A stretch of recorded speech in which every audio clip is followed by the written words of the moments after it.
Comenzamos entonces, esta vez vamos a hablar sobre infecciones virales. Estamos junto al doctor Marcel Otto, quien es especialista en epidemiología y a quien le damos la bienvenida. ¿Cómo está, doctor? Buen día. Muy buenos días. De nuevo, el agradecimiento de nuevo por la participación en el programa. Bueno, las infecciones virales son un tema de mucha importancia a nivel global, debido a que no existen tratamientos específicos como por ejemplo para las bacterianas. Las más importantes dentro de las infecciones virales tenemos las infecciones virales respiratorias, que son las más preocupantes. Por ejemplo, estas afectan anualmente entre más o menos 2 a 3 millones de personas al año, con una mortalidad que va de 1.5 a 2 millones al año en todo el mundo. Los principales agentes, hablando de las infecciones respiratorias virales, se tienen, por ejemplo, al virus sincitial respiratorio, tenemos al metaneumovirus, al bocavirus, a la parainfluenza y obviamente al más conocido de todos, que siempre aparece en épocas de invierno, que es el virus de la influenza, ¿no? Dentro de los cuales tenemos los subtipos A, B y C, y de los cuales el más preocupante es el A, que es el que ha producido la última pandemia, el año 2009, ¿no? Y que cada cierto tiempo lo hace. La ventaja es que, bueno, de estos virus actualmente ya existen vacunas, por lo menos para los de tipo influenza, para los otros no, debido a que estos mutan de manera muy gradual cada año. Por lo tanto, la presencia de estos virus es bastante frecuente. Ahora, ¿a quiénes afectan estos? Obviamente estos afectan a los extremos de la vida, a menores de edad, sobre todo menores de 2 años y mayores de 60 años. La simple presencia de estos virus respiratorios no van a producir una infección, no lo van a hacer, necesitan otros factores, por ejemplo el estado nutricional, la edad que hemos mencionado, el hacinamiento, que generalmente se produce en estas épocas, generalmente cuando hay mucha lluvia. ¿Qué pasa? Las personas van a lugares a agruparse, por ejemplo, un centro comercial, el cine, o por ejemplo en épocas, por ejemplo, de inicio de verano o de primavera, en la cual existen ciertos momentos de festividades, entonces hay agrupación de personas y eso hace que crezcan estas infecciones, ¿no? Los virus, doctor, ¿dónde se encuentran? ¿Cómo podemos tal vez llegar a adquirir alguna de estas infecciones virales? Pues, ¿cómo podemos cuidarnos? Es decir, ¿dónde sabemos que se encuentran los virus? ¿Cómo aparecen? ¿Cómo podemos hacer que desaparezcan también? Seguramente es una pregunta que tienen en casa. Bueno, los virus son otro tipo de microorganismos, no son como las bacterias, ya que los virus, a diferencia de las bacterias, para empezar, son más pequeñitos, o sea, miden menos de 90 nanómetros, son muy pequeños, o sea, para que puedan entrar al cuerpo humano es fácil. Lo segundo, pueden tener RNA o DNA, es decir, una de las dos, no tienen las dos. Por ejemplo, las bacterias tienen RNA y DNA como nosotros, pero los virus no. Luego están envueltos por una capita de proteínas y tienen generalmente formas icosaédricas, es decir, formas a veces geométricas. Estos están distribuidos en todos los ambientes, pueden estar en superficies, en las personas, etc. ¿En el aire también? En el aire también. Ya. Por ejemplo, estos virus respiratorios están en el aire. Hay otros virus, por ejemplo, el virus del dengue, el chikungunya y Zika, que son virus, pero estos no están presentes, por ejemplo, en el ambiente, estos están presentes en vectores, es decir, seres vivos que pueden llevar a este tipo de virus. En este caso son los mosquitos, del subtipo Aedes aegypti, por ejemplo.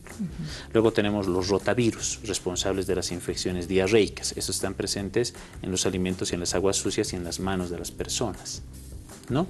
Generalmente, pero la mayoría de estos están presentes, ¿dónde?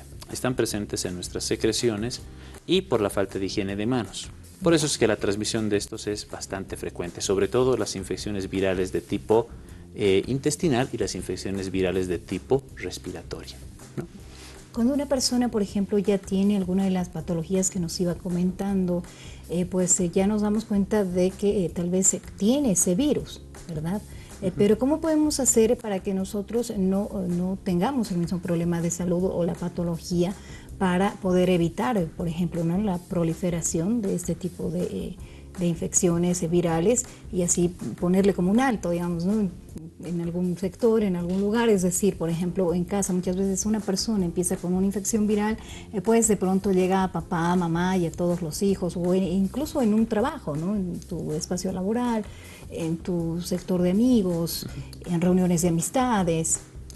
Bien, Para empezar a hablar de los virus, dependiendo del tipo de virus, se toman las acciones. Por ejemplo, los virus que producen infecciones respiratorias, la mejor medida es la higiene de manos y evitar ir a lugares hacinados, o sea, donde haya mucha gente.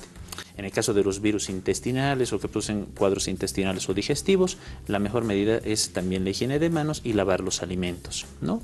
Trata de lavarlos con agua hervida o utilizar, por ejemplo, DG6 o algún elemento que permita limpiarlas, ¿no?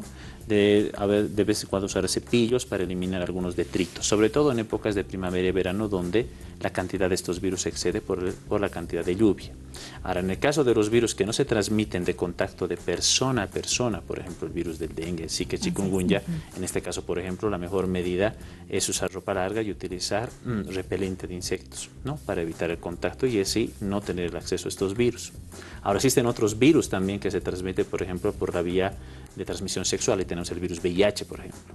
En esta medida, por ejemplo, está el uso del preservativo como la mejor medida para evitar, y obviamente la planificación y las conversaciones con la pareja, ¿no? Nuestro sistema inmune, doctor, ¿está relacionado a tal vez poder prevenir o estar como que realmente fortalecidos y tal vez no llegar a adquirir ningún tipo de virus o de infección que esté relacionada a virus? Sí, nuestro cuerpo humano se adapta.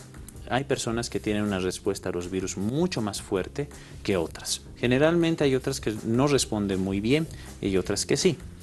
Eso depende mucho de las características de la gente, ¿no? Hay lo que llamamos dos conceptos, patogenicidad y virulencia, o sea, capacidad de enfermar y capacidad de matar. Los virus son, valga la redundancia, son virulentos, es decir, tienen mucha capacidad de matar, y son patogénicos, es decir, tienen mucha capacidad de enfermar a diferencia de algunas bacterias o parásitos, por ejemplo. Entonces, depende mucho de la respuesta. Generalmente cuando aparece un nuevo virus, que son respuestas de mutaciones, el virus para vivir necesita mutar para poder combatir con nuestro propio sistema inmune. Entonces, cuando aparece un nuevo virus, la mayoría de las personas se infecta, es decir, tiene el virus. Y de esos infectados, otros se enferman, eso se llaman ya los enfermos. Y estos enfermos pueden contagiar o pueden transmitir. Entonces, esas personas son las que hay que tener cuidado. Ahora, ¿de qué depende eso? De nuestro sistema inmune.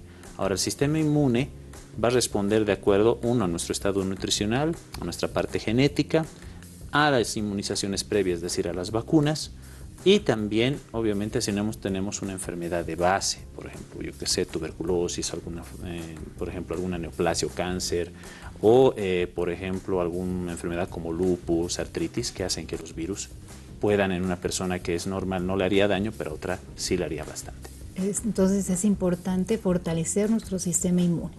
Exacto, y la mejor manera de someter a nuestro sistema inmune es obviamente participar en las campañas de vacunación, una buena dieta, ¿no? Buenos hábitos de vida y siempre el control médico anual. Nos hablaba acerca de infecciones respiratorias, infecciones intestinales o digestivas en todo caso. ¿Qué otro tipo de infecciones también existen? Por ejemplo, la del VIH, ¿a cuál pertenecería? Esta es considerada una infección de transmisión sexual. Esta no se transmite obviamente por el aire, ¿no? Esta se transmite por relaciones sexuales sin protección, ya que este virus, a diferencia de los otros, necesita estar en sangre y secreciones genitales. Si está en otro ambiente, se muere. Otra característica, dependiendo del tipo de virus, necesita estar en un ambiente para poder vivir. Y en el caso por ejemplo, el virus del VIH necesita estar obviamente en la sangre y en las secreciones. Es por eso que su mecanismo para pasar de persona a persona es por medio de relaciones sexuales, transfusiones o a través de la placenta, en caso de que la persona ya esté previamente infectada. ¿Alguna otra infección? Luego tenemos otro tipo de virus, son por ejemplo, tenemos los virus que se transmiten por simple contacto. Estos son un poco especiales, tenemos las fiebres hemorrágicas bolivianas, por ejemplo.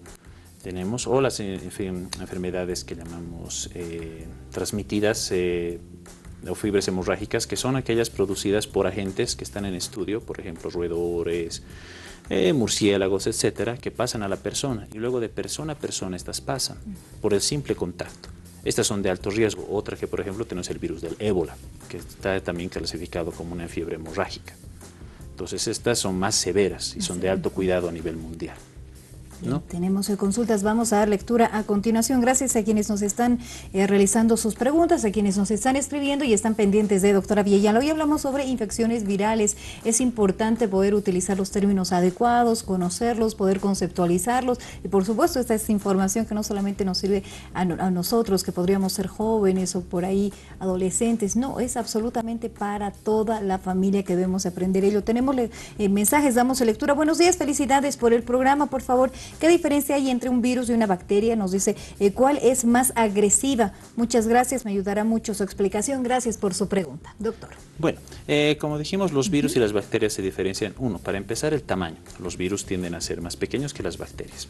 Segundo, los virus tienen RNA o DNA dentro de su estructura más pequeña. ¿Qué es eso, doctor? El RNA y el DNA es el ácido desoxirribonucleico y el ácido ribonucleico es la cadena de transmisión de nuestros genes. Que en las bacterias la tienen como los humanos, nosotros. Tenemos nuestra doble cadena de hélice de transmisión. En cambio, los virus solo tienen una. ¿Es como una cepa, algo así? No, es lo que hace está dentro del núcleo, eso permite la replicación de las células. En el caso de los virus, este pedacito de RNA o DNA hace que los virus se puedan dividir mucho más rápido. Como solo tienen RNA o DNA, es más fácil, ¿no? En realidad, en nuestra información genética de, por ejemplo, el color de nuestros ojos, el cabello, nuestra posición de las uñas, la cantidad de dedos, etcétera, está en nuestro DNA. Este DNA, cuando sale de nuestro núcleo, se vuelve RNA y este RNA se convierte después en proteínas y estos se convierten después en células y tejidos. Es lo que conocemos como ADN. ADN, exacto. Es el ADN. En cambio, los virus solo tienen las dos. O sea, solo tienen ADN o DNA. Eso les permite replicarse mucho más rápido. Uno. Segundo, tienen formas un poquito especiales. Algunos son esféricos, otras son forma alargada. Por ejemplo, el virus del ébola es alargado. Por ejemplo, otros son icosaédricos.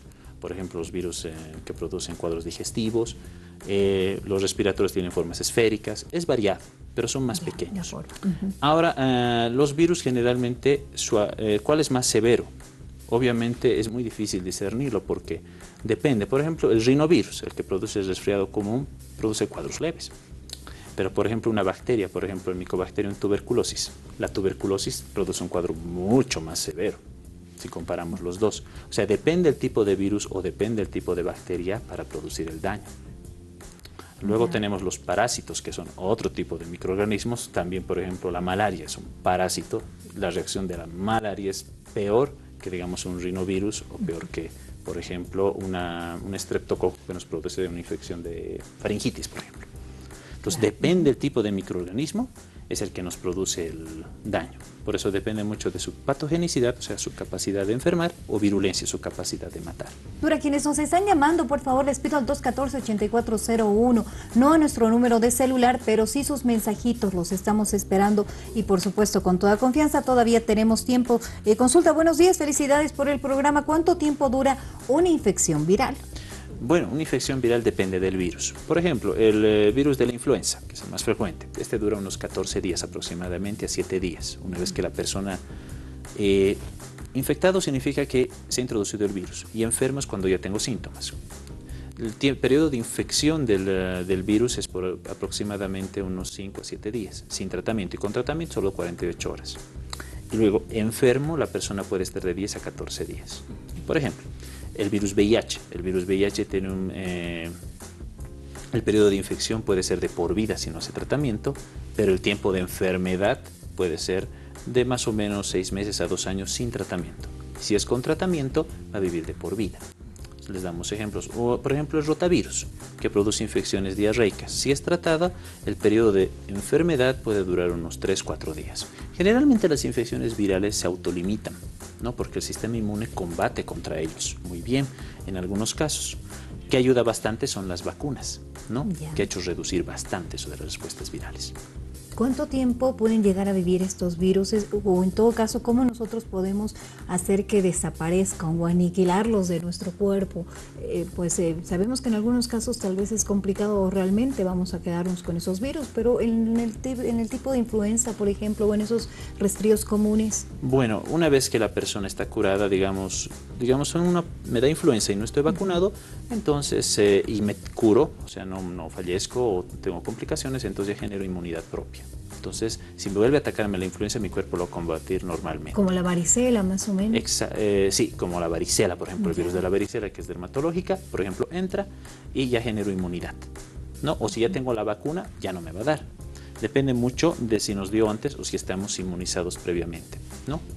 Ahora, los virus generalmente, como dijimos, están en el ambiente.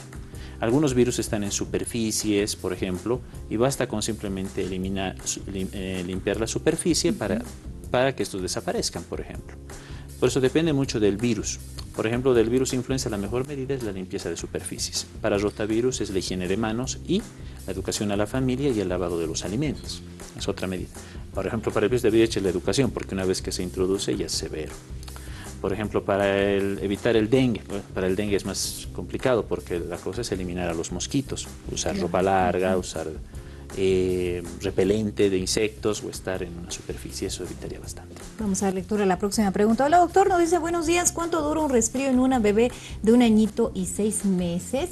Gracias por su pregunta. ¿Cuánto más o menos debería de durar un resfrío?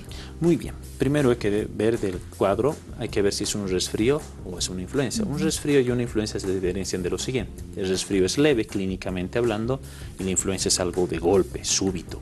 Hay fiebre, hay malestar, ¿no? Y dificultad respiratoria. En cambio, el otro es más leve. Pero la única manera, primero hay que distinguir cuál de los dos es. En caso de que sea un resfrío, generalmente con medidas generales que le da el médico, se va a limitar en unos 7 días aproximadamente. Pero si es una influenza sin tratamiento, el pronóstico es delicado. Debería hacerse ver al médico antes de. Pero si está con tratamiento, digamos por una influenza, esto va a durar más o menos unos 7 días o más. Depende mucho, como decimos, de los gérmenes. Por ejemplo, la parainfluenza, que produce un cuadro respiratorio similar, tarda 3 semanas, hasta 4 semanas en curarse la persona porque tiene una tos persistente. Cambiando de tema, por ejemplo, tosferina, por ejemplo, que es una bacteria, puede durar hasta 2 meses la tos, por ejemplo, ¿no? Por eso en el caso de los niños, nos dice, por ejemplo, que en el caso de la niña de 1 año con 4 meses que tiene tos y gripe. Sí, si solamente es un resfrío y está con medidas generales, en unos 7 a 14 días se limita. ¿Y si no? ¿Qué es lo que se debe hacer? Si no, hay que hacerse ver con el médico de nuevo porque puede ser uno, o que es otro microorganismo, o dos, se está reinfectando con otro microorganismo, puede ser una bacteria, por ejemplo. Lo malo de los virus es que bajan el sistema inmune y favorecen a las bacterias para que nos den una reinfección. ¿Esa es la recaída que tanto escuchamos o no está? Bueno, la recaída puede estar asociada a la misma enfermedad, puede ser virus, bacteria, hongo, parásito, o puede estar relacionado a que la persona está, por ejemplo, con una infección respiratoria, una influenza, y se le adiciona, por ejemplo, una bacteria, un estreptococo, digamos. Eso ya es una coinfección, entonces ya tiene 2 infecciones. ¿Por qué? Porque el sistema inmune ha disminuido. O por ejemplo, tengo hepatitis A, que es una infección producida por los alimentos, y que me dé, por ejemplo, aparte una neumonía por una bacteria, puede suceder, porque mi sistema está bajo. Perfecto. Y en esos casos de la recaída, por ejemplo, ¿qué significa? ¿Que no nos hemos curado totalmente? ¿Que nuestro sistema inmune tal vez está todavía un poco debilitado? ¿Es el mismo virus el que nos está afectando o hemos adquirido nuevamente el virus de forma rápida? No, puede ser que el sistema inmune no esté respondiendo bien, no estemos cumpliendo el tratamiento o el tratamiento no esté funcionando, o la respuesta al tratamiento no es la adecuada y hay que cambiar el esquema. Perfecto. Vamos a dar lectura a la próxima pregunta. Disculpe, buenos días. ¿Todas las infecciones virales se tratan con antibióticos? Nos preguntan. Gracias por su consulta, doctor. Bueno, los antibióticos tienen una función, atacar a las bacterias. Lo que ataca a los virus son los antivirales. Son dos tipos de medicamentos. Si uno quiere tratarse de virus, tiene que tomar antivirales. Y si es bacterias, antibióticos. Ahora que se los conoce con el nombre de antimicrobianos, para que las personas tengan el concepto de que atacan a las bacterias, ¿no? Los antivirales tienen, dependiendo del tipo, por ejemplo, la acidobudina tiene efectos sobre el VIH y es un antiviral, por ejemplo. Por ejemplo, el streptococo, la penicilina, que es un antibiótico o un antimicrobiano, como ahora se lo conoce, por ejemplo. Pero los antivirales no son de uso que deba ir uno a la farmacia y conseguir, porque tienen bastantes efectos adversos. Además hay que considerar que debido a que los virus se replican muy rápido, tiene que darse bajo mucha prescripción médica. Igual las bacterias. Ahora las bacterias que se da, ahora uno va a la farmacia y le dan un antimicrobiano sin una receta, lo único que está haciendo es que posiblemente ese antimicrobiano no le esté pegando no esté atacando a la bacteria como debe ser, y esta bacteria se va a hacer resistente. Entonces esa persona va a tener ahí sí una reinfección, una recaída, por ejemplo. Mi pequeña de 1 año y 3 meses le dio infección urinaria. Le hicieron un urocultivo, nos dice salió resistente a 2 antibióticos. ¿Podría explicarme por qué salió resistente a 2 antibióticos si ella nunca hizo ningún tratamiento con estos? Nos dice muchas gracias por su pregunta. Bueno, esta sería, generalmente las infecciones urinarias en su gran mayoría son bacterianas. Entonces, son bacterias las que producen esto. Hay diferentes formas para adquirir una bacteria multiresistente. Se llama multiresistente aquella bacteria que no puede ser eliminada por antimicrobianos estándar, se podría decir, sino antimicrobianos de amplio espectro. Entonces, estas actualmente se sabe, debido al uso y abuso de los antimicrobianos, ahora estas que se consideraban netamente hospitalarias, es decir, que se adquirían en un hospital, ahora se adquieren en el ambiente. Y hay casos de personas que, por ejemplo, se hacen un corte y tienen bacterias ya multiresistentes, o de accidentes de tránsito ya llegan con bacterias multiresistentes, es decir, que ya están en el ambiente. Esa es una manera.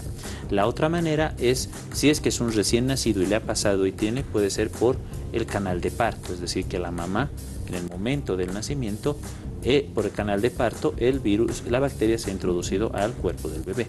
Y la tercera es de tipo intrahospitalario, es decir, que se ha adquirido dentro del hospital, ¿no? Sea cualquiera de las tres, es por el mecanismo por el cual se adquieren estas bacterias multiresistentes. Si es que no ha habido hospitalaria y parto, entonces lo más frecuente es que sea de ambiente. Ya no se considera algo extraño, sino ya se está considerando algo habitual ahora. ¿Y ahora qué es lo que debería de hacer nuestra amiga? Lo que tiene que ir es a atender al pediatra de nuevo y que inicie el tratamiento respectivo. No dejarlo, porque estas bacterias van a seguir haciéndose más resistentes y hay que considerar la edad de la persona, porque si una persona no se hace un tratamiento con una bacteria multiresistente se vuelve portador, es decir que ese germen se queda con él y le puede hacer un daño, va a ser resistente y le va a hacer infecciones cada vez. Perfecto, y es entonces la respuesta para nuestra querida amiga. Gracias por comunicarse con nosotros. Hablábamos también sobre el tema de parásitos, doctor, no lo vamos a dejar de lado, también es importante poder conceptualizar ello, ya que de alguna forma también incluyen virus. Sí, bueno, los parásitos son cualquier microorganismo que se aprovecha de otro, pero no le da beneficio, sino le produce daño. Por ejemplo, hay por ejemplo, los cocodrilos tienen ciertos pajaritos que al abrir la boca limpian, entonces están haciendo lo que llamamos un comensalismo, se ayudan entre ellos. Pero un parasitismo, por ejemplo, sería, por ejemplo, cuando nosotros tenemos una herida y una mosca deja sus larvas y esas larvas nos destruyen. Entonces es un parásito porque no nos está produciendo beneficios, sino nos está haciendo daño. O por ejemplo los lactobacilos, que nos ayudan a nosotros en el tránsito intestinal y la formación de heces. Esos no son parásitos, por ejemplo, pero una infección intestinal, por ejemplo, producida por una bacteria, que no sean ellos, o un rotavirus, ya se consideraría eso porque nos producen un daño. Dentro del mundo de los parásitos, estos pueden ser pequeños, intracelulares o extracelulares. Pueden ser pequeños o grandes. Por ejemplo, la tenia es un parásito y se puede ver a simple vista. Por ejemplo, un intracelular, por ejemplo, la malaria, la enfermedad de Chagas, son intracelulares, solo se pueden observar al microscopio, ¿no? La leishmania también es un parásito, por ejemplo, son intracelulares. Extracelulares grandes, por ejemplo, sería la leishmania, la tenia. Luego tendríamos por ejemplo, a la cisticercosis, su versión más grande, por ejemplo. Luego tendríamos a la estrongiloidiasis, ¿no? A la triquiurasis, que ya son otros que están, por ejemplo, en la parte intestinal, ¿no? Y es decir, siempre está relacionado con algún animalito, por así decir, ya sea insecto, sea... Bueno, los parásitos tienen que respetar un ciclo, hay una triada, o sea, hay una relación entre hospedero, ambiente y huésped. Entonces, estos respetan ese ciclo para que puedan reproducirse. Por ejemplo, para la teniasis, está en el ambiente, entonces nosotros somos el hospedero, o sea, consumimos el huevo de la tenia, o podemos conseguir la larva de la tenia, entonces no nos puede dar teniasis o nos puede dar cisticercosis, ¿no? Por ejemplo, y así es el ciclo. Damos en lectura a la próxima pregunta. Buenos días, felicidades por el programa. ¿Las infecciones virales son contagiosas? Nos dice, ¿y entre qué edades una persona es más vulnerable? Bueno, las infecciones virales respiratorias afectan a todos, no hay nadie que esté exento. Los que son más afectados son los menores de edad y los mayores de edad. ¿Por qué? Porque el sistema inmune o está muy inmaduro o está muy débil. Así que esa es las edades de más riesgo. ¿Cómo podemos cuidarnos, doctor? Bueno, antes de las recomendaciones para poder cuidarnos y poder tal vez en algún momento tener alguna infección viral, los tratamientos. Bueno, los tratamientos. Primero, lo primero es no automedicarnos. Si es que es bacteria, antimicrobiano, si es que virus antiviral, no debemos comprarlo a libre albedrío. Tenemos que tener una receta y una valoración previa. Lo segundo es seguir la indicación al pie de la letra, porque a veces los antimicrobianos o antivirales son tratamientos de 10 o 14 días, y a veces uno al tercer día se siente bien y deja de tomarlo. Hay que tomar hasta acabar. Lo tercero es cumplir las medidas de higiene. Si es un virus que se transmite por vía intestinal, la higiene de manos. Si es un vía aérea, obviamente evitar espacios hacinados, usar tapabocas en caso de estar con tos, por ejemplo. Si por ejemplo son virus de transmisión sexual, bueno, está el uso de preservativos. Si son virus que se transmiten por vectores, la eliminación de estos vectores, por ejemplo, en el caso del dengue, zika, chikungunya, que se llaman arbovirosis, es la eliminación de estos, ¿no? Y obviamente siempre estar atento a las noticias, pero de redes oficiales, para tener una información clara y no estar muy susceptible a esa información que puede ser incorrecta. ¿El uso de barbijo, doctor, ayuda? Es decir, vemos personas, por ejemplo, hoy en día que ya tienen esa cultura, esta educación, por así decir, y que utilizan barbijo. La norma del barbijo es muy importante. Si una persona está con tos y no sabemos si esa persona es viral o bacteriano, pero el uso del barbijo evita que se llene el ambiente, eleve la biocarga, es decir, que se llenen los microorganismos y estos puedan contagiar a otras personas. Entonces el uso del barbijo es muy importante, pero hay que recordar que el barbijo que se compra normalmente, el pequeñito, solo dura 2 horas. Entonces la persona tiene que cada cierto tiempo cambiarse el barbijo. Ahora hay otros barbijos que duran hasta 30 días. Depende en la farmacia cuál ofrezcan, pero depende también el costo y puede utilizarlo. Tenemos algunas otras, bueno, son otros mensajes en este caso de felicitación. Nos dicen felicitar al programa, saludar al doctor, y nos dice profesionales como él deberían de estar en los seguros. Nos dice muchísimas gracias por realizar su comentario, por escribirnos. Pues bueno, sabemos que también él está en uno de los seguros. Bueno, es cuestión de comunicarse con él y pues él les va a comentar dónde podemos encontrarlo. Vamos cerrando con algunas recomendaciones para nuestros amigos en sus hogares, que sabemos que es un tema constante, el de los resfríos, el de la tos, el de las infecciones digestivas, intestinales, el tema también de la influenza, lo que decíamos, hay ciertas épocas en las que se nos pone tal vez de mayor boga, pero sin embargo debemos estar pues siempre pendientes a poder cuidarnos.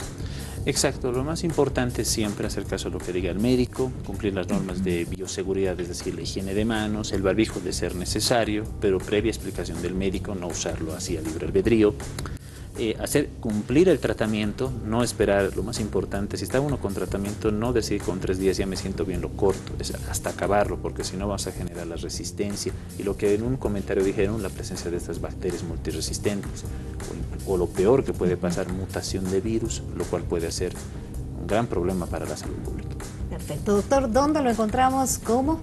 Bueno, pueden ubicarme por mi teléfono o en el Hospital Arcoíris, estoy desde las 2:30 hasta las 4 para cualquier consulta. Perfecto, su teléfono en ese momento está en pantalla, por si acaso, amigos, para que ustedes puedan comunicarse con él. Estoy segura de que les va a brindar una respuesta también si es que tienen alguna consulta con relación a estos temas o todo lo que implique la epidemiología. Muchísimas gracias, doctor, por acompañarnos. Siempre es un gusto tenerlo con nosotros. Muchas gracias de nuevo por la invitación. Gracias por darse ese tiempito, ayudarnos a resolver esas dudas que tenemos. De verdad, lo decíamos, son temas importantes. No estamos acostumbrados a hablar de ello.